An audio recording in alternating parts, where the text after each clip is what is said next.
നിങ്ങളുടെ ഇഷ്ട പരമ്പരകളുടെ മുഴുവൻ എപ്പിസോഡുകളും ടെലികാസ്റ്റിന് ശേഷം എക്സ്ക്ലൂസീവായി സൺ നെക്സ്റ്റ് ആപ്പിലൂടെ കാണൂ. ഇന്ത്യൻ ഉപഭോക്താക്കൾക്ക് മാത്രം സൗജന്യം. നീ പെട്ടെന്ന് റെഡിയാവോ, നമുക്ക് ഉടനെ പോണം. എന്തിനാ ഞാൻ വരുന്നേ? ആരെ ഈ ഡോക്ടർ ശർമ്മ? അതിവിദഗ്ധന അമ്മേ ആ ഡോക്ടറെ കൂടി കാണിക്കാന്ന് വിചാരിച്ചു. ഞങ്ങള് അപ്പോയിന്റ്മെന്റ് എടുത്തിട്ടാ വന്നിരിക്കുന്നേ. എന്ത് ദേവേട്ട ഇത്? ഞാനിപ്പോ ഒരു ഡോക്ടറുടെ ചികിത്സയിൽ ഇരിക്കല്ലേ, പിന്നെന്തിനാ ഇനി മറ്റൊരു ഡോക്ടറെ കാണുന്നേ? അതിനിപ്പോ എന്താ അമ്മേ, ഒന്ന് കാണിക്കുന്നതിൽ എന്താ തെറ്റ്? അമ്മയ്ക്കൊരു സർജറി അസാധ്യമാണെന്നല്ലേ ആ ഡോക്ടർ പറഞ്ഞിരിക്കുന്നത്. എന്തായാലും ഞങ്ങൾ അപ്പോയിന്റ്മെന്റ് എടുത്തു പോയില്ലേ, ഒന്ന് അവിടെ വരെ പോകുന്നതിൽ എന്താ തെറ്റുള്ളേ? ഇല്ല ദേവേട്ട, ഞാൻ വരുന്നില്ല.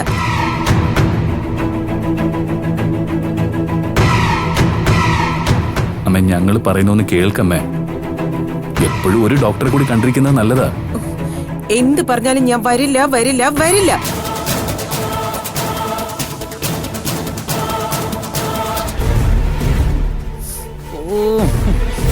എങ്ങനെയൊക്കെ കണക്ക് കൂട്ടിയാലും നമുക്ക് ലാഭമേ ഉള്ളൂ. ഇപ്പൊ തന്നെ എത്ര ലക്ഷം രൂപയാ ജയ നമുക്ക് തന്നത്? അതൊന്നും പോരടി. ഇനി ഒരു 50 ലക്ഷം രൂപയുടെ കിട്ടിയാലേ നമുക്കൊന്ന് നിവർന്നു നിൽക്കാൻ പറ്റൂ. ആ വരട്ടെ, നമുക്ക് ഒപ്പിക്കാം. 50 ലക്ഷം അല്ല, 1 കോടിയും കൊണ്ട് തന്നെ പോവാം. കാത്തിരുന്നു. എന്താ മോളെ നീ പറയുന്നത്? അല്ലാതെ നമ്മുടെ കാര്യം ഒന്നും നടക്കത്തില്ല. എന്നാലേ പോകാൻ വേണ്ടി പെട്ടിയും കിടക്കെ എല്ലാം എടുത്തു വെച്ചോ. ഇന്നത്തോടെ നമ്മുടെ പദ്ധതി എല്ലാം പൊളിയും. എന്റെ മോളെ, നീ വെറുതെ ചങ്കിക്കൊള്ളുന്ന വർത്താനം ഒന്നും പറയല്ലേ. എന്താ മോളെ, നീ കാര്യം പറ. ആന്റിയെ സൂര്യ അങ്കിളും കൂടി വേറെ ഹോസ്പിറ്റലിൽ കൊണ്ടുപോയി കാണിക്കാൻ പോവാ. ഓ, അതിനിപ്പോ നമുക്കെന്തുവാ? അത് അവരുടെ കാര്യമല്ലോ. നമുക്ക് നമ്മുടെ കാശ് കിട്ടിയാ പോരായോ? എന്റെ അച്ഛ, ആന്റിയെ വേറെ ഡോക്ടറെ കാണിച്ചാ അതോടെ കള്ളി വിളിച്ച താവില്ലേ? ആന്റിക്ക് ഒരു അസുഖം ഇല്ലെന്ന് തെളിയില്ലേ? അയ്യോ, അത് നേരാണല്ലോ. ഇനി ഇപ്പൊ എന്ത് ചെയ്യാൻ പറ്റും മോളെ? എന്തെങ്കിലും ചെയ്തേ പറ്റൂ. ഇല്ലെങ്കിൽ ഇപ്പൊ തന്നെ ആന്റിയെ വേറെ ഹോസ്പിറ്റലിലേക്ക് കൊണ്ടുപോകും. അതിന് നമ്മൾ എന്ത് ചെയ്യാനാ? പോയി തടയണം. ആന്റിയുടെ ഇഷ്ടമില്ലാതെ വേറെ എവിടേക്കും കൊണ്ടുപോണ്ടെന്ന് പറയണം. അത് നിനക്കങ്ങ് പറഞ്ഞുകൂടായിരുന്നു? അയ്യോ, ഇതൊന്നും ഞാൻ പറഞ്ഞ ശരിയാവില്ല. അതുകൊണ്ടാ ഞാൻ ഇങ്ങോട്ട് വന്നേ. ഞാൻ പറഞ്ഞാലും അത് അളിയന് പിടിച്ചില്ലെങ്കിലോ? അച്ഛന്റെ പെങ്ങളല്ലേ ആന്റി, അതുകൊണ്ട് അച്ഛന് പറയാനുള്ള അവകാശമുണ്ട്. അതുകൊണ്ട് അല്ലേ പിന്നെ ഞാൻ ആരാ?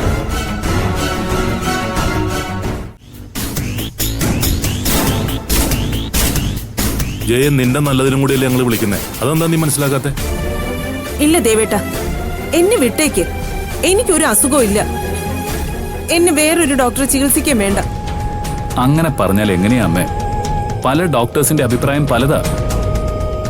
ഒരു സർജറി ഇല്ലാതെ അമ്മയെ ചികിത്സിപ്പിക്കണമെങ്കിൽ അമ്മ കൂടി സഹകരിച്ചേ പറ്റൂ. നിന്റെ അനുവാദമില്ലാതെ നിന്നെ ഞങ്ങൾ ചികിത്സിക്കാനൊന്നും പോകുന്നില്ല.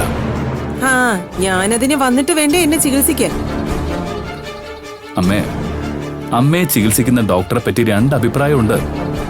അതുകൊണ്ടാണ് ഞങ്ങൾ അമ്മയെ നിർബന്ധിക്കുന്നത്. ഈശ്വര, അയാള് കൈക്കൂലിക്കാരനാണെന്ന് ഇവർക്ക് മനസ്സിലായോ? ഇല്ലാത്ത അസുഖം ഉണ്ടെന്ന് പറയും, ഉള്ള അസുഖം ഇല്ലാന്ന് പറയും. അതാ ഈ ഡോക്ടറുടെ കുഴപ്പം. അപ്പോ എനിക്കൊരു അസുഖം ഇല്ലെന്നുള്ള സത്യം പുറത്താവൂ? ഈശ്വര, എങ്കിലും എന്റെ എല്ലാ കള്ളത്തരങ്ങളും പൊളിയും. രക്ഷിക്കണേ. നമ്മുടെ നാട്ടിൽ തന്നെ ഇന്ന് എന്തെല്ലാം ചികിത്സകളുണ്ട്. കഴിയുന്നതും മരുന്നിലൂടെ തന്നെ നിനക്ക് സുഖം പ്രാപിക്കാൻ പറ്റും. വേണ്ട, ഇതുപോലെ സമാധാന വാക്കുകൾ പറഞ്ഞു കൊണ്ടുപോയി ഓപ്പറേഷൻ ചെയ്യിച്ച ഒരുപാട് സംഭവങ്ങൾ ഞാൻ കേട്ടിട്ടുണ്ട്. അവരാരും ഇന്ന് ജീവിച്ചിരിപ്പില്ല. എന്താ അമ്മ ഇത്? അമ്മയുടെ അനുവാദമില്ലാതെ ഞങ്ങള് അമ്മയെ മറ്റൊരു ഡോക്ടറെ കൊണ്ട് ചികിത്സിപ്പിക്കില്ലെന്നല്ലേ പറഞ്ഞത്? എനിക്ക് മരിക്കാൻ പേടിയൊന്നും ഉണ്ടായിട്ടല്ല മോനെ. മരിക്കുന്നതിന് മുൻപ് നിന്റെ കുഞ്ഞിനെ ഒന്ന് കാണണം, അത്രേ ഉള്ളൂ. എന്തിനാ സൂര്യ നീ ഇങ്ങനെ അമ്മയെ വാശി പിടിപ്പിക്കുന്നത്?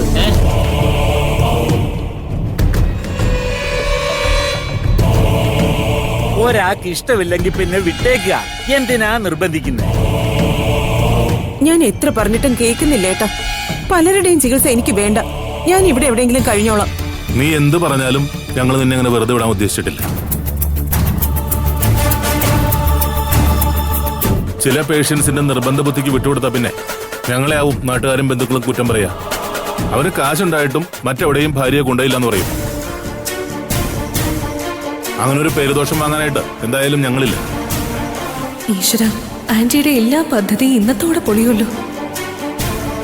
മാനസ, നീയല്ലേ അമ്മ ഇത്രത്തോളം മാറ്റിയെടുത്തത്? നീ തന്നെ പറ. അമ്മയെ മറ്റൊരു ഡോക്ടറെ കൂടി കാണിക്കുന്നതിൽ എന്തെങ്കിലും തെറ്റുണ്ടോ?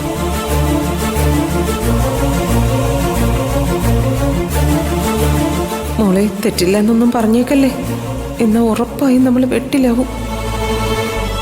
മോള് പറ, നീ പറയുന്ന കൂടി ആന്റി കേക്കട്ടെ. ഞങ്ങൾ എത്ര പറഞ്ഞിട്ട് ഇവൾക്ക് മനസ്സിലാവുന്നില്ല. ജയ്ക്ക് ഇഷ്ടമില്ലെങ്കിൽ എന്തിനാ നിർബന്ധിക്കുന്നത്? കൂടുതൽ സംസാരിക്കുന്നത് തന്നെ ആരോഗ്യത്തിന് കേടാ. ആന്റിയുടെ അഭിപ്രായം അല്ല ഇവിടെ വേണ്ടത്. മാനസ പറയട്ടെ. മാനസ പറഞ്ഞാലേ അമ്മ അനുസരിക്കൂ. എന്റെ മോക്ക് പകരവാ ഞാൻ പറയുന്നത്. ജയെ ആവശ്യമില്ലാതെ പല ഡോക്ടർമാരെയും കാണിക്കുന്നത് ശരിയല്ല. അതവളെ മാനസികമായും ശാരീരികമായും തളർത്തും. എന്താ മാനസ, തനിക്ക് ഒരു അഭിപ്രായവും പറയാനില്ലേ? മറ്റൊരു ഡോക്ടറെ കാണിക്കുന്നതിൽ തെറ്റൊന്നുമില്ല. ആ പക്ഷെ ആന്റി ഇങ്ങനെ വേണ്ടെന്ന് പറയുമ്പോ ഒന്ന് ആലോചിക്കുന്നത് നല്ലതാ. അമ്മ കേട്ടല്ലോ. അപ്പൊ അമ്മ വേറെ ഡോക്ടറെ കാണിക്കുന്നുണ്ട്, ഒരു തെറ്റുമില്ല. അപ്പോ നിനക്കും എന്നെ കൊല്ലാകൊല്ല ചെയ്യണോ അല്ലേ?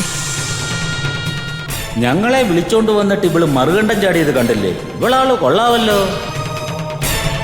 ജയൻ, നീ ഇനി വേറൊരു അഭിപ്രായം പറയണ്ട. വേഗം ഞങ്ങളോടൊപ്പം വരാൻ നോക്കും. ഇല്ല, എന്ത് പറഞ്ഞാലും ഞാൻ വരില്ല. അമ്മ, ഞങ്ങള് പറയുന്നൂടി ഒന്ന് കേൾക്കമ്മേ. അമ്മയുടെ നല്ലതിന് വേണ്ടിയല്ലേ ഈ പറയുന്നത്. സൂര്യ, അധികം സംസാരിപ്പിക്കണ്ട. ഇപ്പോഴേ ആന്റിയാകെ മാനസികമായി തളർന്നിരിക്കുക. പിന്നെ എന്തിനാ വെറുതെ ഒരു പ്രശ്നം ഉണ്ടാക്കുന്നേ? നമുക്ക് ആലോചിച്ച് ചെയ്യാം. ഇപ്പൊ ആന്റിയെ വെറുതെ വിട്ടേക്ക്. എനക്ക് ഞാൻ വെച്ചിട്ടുണ്ടടി. മോള് പറഞ്ഞതാ ശരി. ഒന്നുകൂടെ നമുക്ക് ആലോചിച്ച് ചെയ്യാം. ആലോചിക്കാനൊന്നുമില്ല. എത്രയും നേരത്തെ കൊണ്ടുപോകാൻ പറ്റുമോ അത്രയും നേരത്തെ കൊണ്ടുപോകണം. കാരണം അസുഖം അങ്ങനത്തെയാ. അച്ഛാ, ഇനി അമ്മയെ നിർബന്ധിക്കണ്ട. അമ്മയ്ക്ക് ഹോസ്പിറ്റലിലേക്ക് വരാനല്ലേ മടിയുള്ളൂ. നമുക്ക് ഡോക്ടറെ ഇങ്ങോട്ട് കൊണ്ടുവരാം.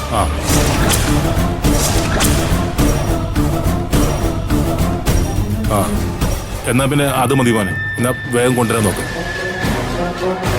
എന്നാ ഞാൻ പോയിട്ട് വരാം അച്ഛാ. ശരി. മനസ്സ്, താൻ കൂടി വാ. അയ്യോ ദേവേട്ടാ. ഏയ്, സൂര്യ, സൂര്യ. ഏയ്, ജയ, അമ്മേ, ഏയ്, സൂര്യ. അമ്മേ. അഭിനയത്തിൽ നീ പുലിയാജേ, നിന്നെ സമ്മതിച്ചിരിക്കുന്നു. സൂര്യ, പിടിക്കാൻ നമുക്ക് ഹോസ്പിറ്റലിൽ കൊണ്ടോ. പിടിച്ചോ.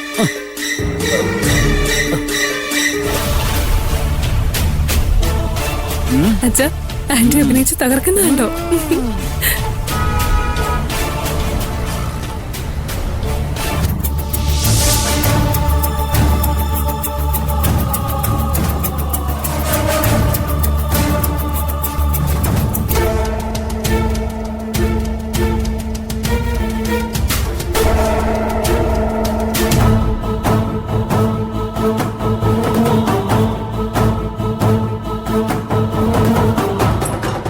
ബോധം തെളിയുമ്പോൾ എന്നെ അറിയിക്കണം.